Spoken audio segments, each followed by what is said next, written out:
আমার ইদানিং কেন জানি মনে হচ্ছে যে মানুষ একজন অপরজনের উপর নির্ভরশীল হয়ে থাকতে বেশি পছন্দ করছে। কথাটা কেন বললাম বিস্তারিত বলছি। আসসালামু আলাইকুম। আজকে আমি আপনাদের সঙ্গে শেয়ার করছি একটি ম্যাঙ্গো স্পঞ্জ কেকের রেসিপি। সো কথা বলতেছিলাম একটা ঘটনা নিয়ে। কথা বলি আর কাজ করি, আপনাদের সঙ্গে ঘটনাটাও শেয়ার করি এবং রেসিপিটাও শেয়ার করি।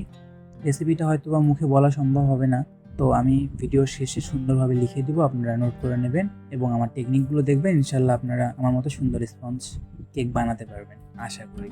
তো চলেন, যেটা বলছিলাম, ইদানিং নতুন কিছু বেকারস হয়েছে যারা অন্যদের উপর নির্ভরশীল হয়ে যাচ্ছে। এটা আমার কাছে একটু দৃষ্টিকটু লাগে। কেন বললাম? কারণ অনেক দিন থেকেই আমার কাছে অনেক ফেক আইডি থেকে বা অনেক আইডি থেকে আমার কাছে মেসেজ আসে যে ভাইয়া হচ্ছে কেকের পাউন্ড কত করে বিক্রি করতেছেন, কোন কেকের দাম কত।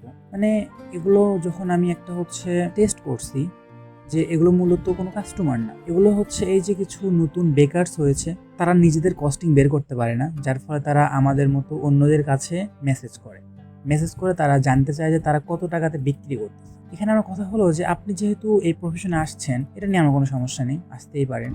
কারণ আমি মনে করি যে এই ব্যবসা ক্ষেত্রটা এটা একটা যুদ্ধক্ষেত্রের থেকে কম না।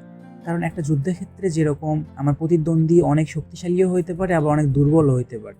তো আমি এই মাঠে টিকে থাকবো কি থাকবো না, এটা নির্ভর করবে একান্তে আমার মনোবলের উপর।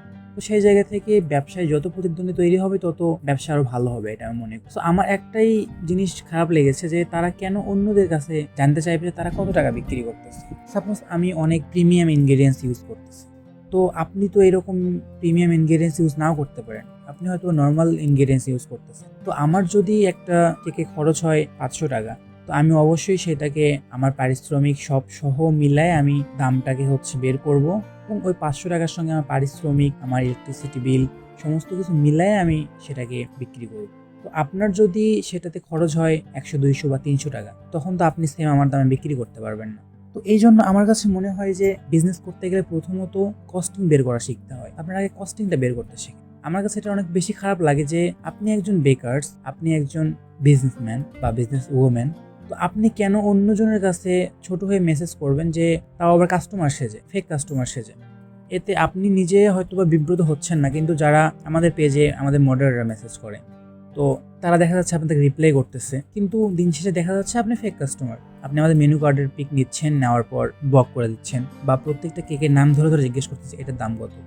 সাধারণত আমরা চিনি যে কে কাস্টমার বা কে শুধু দাম জানার জন্য আমাদেরকে মেসেজ করতেছে, এটা আমাদের একটা আয়ত্তে চলে এসেছে। আমরা এখন বুঝতে পারি যে কে কাস্টমার বা কে কাস্টমার না।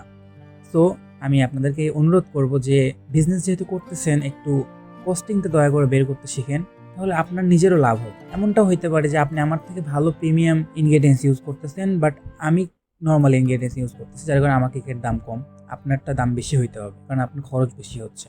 তো সবকিছু মাথায় রেখে আপনারা একটু কাজ করবেন, ইনশাল্লাহ সফলতা আসবে। এবং আপনারা যারা নতুন আসছেন সকলের জন্য অনেক অনেক শুভকামনা। আর আপনার রেসিপিটা যারা দেখেছেন অবশ্যই ট্রাই করবেন এবং আমার পেজটি অবশ্যই ফলো দিয়ে রাখবেন। আল্লাহ হাফেজ।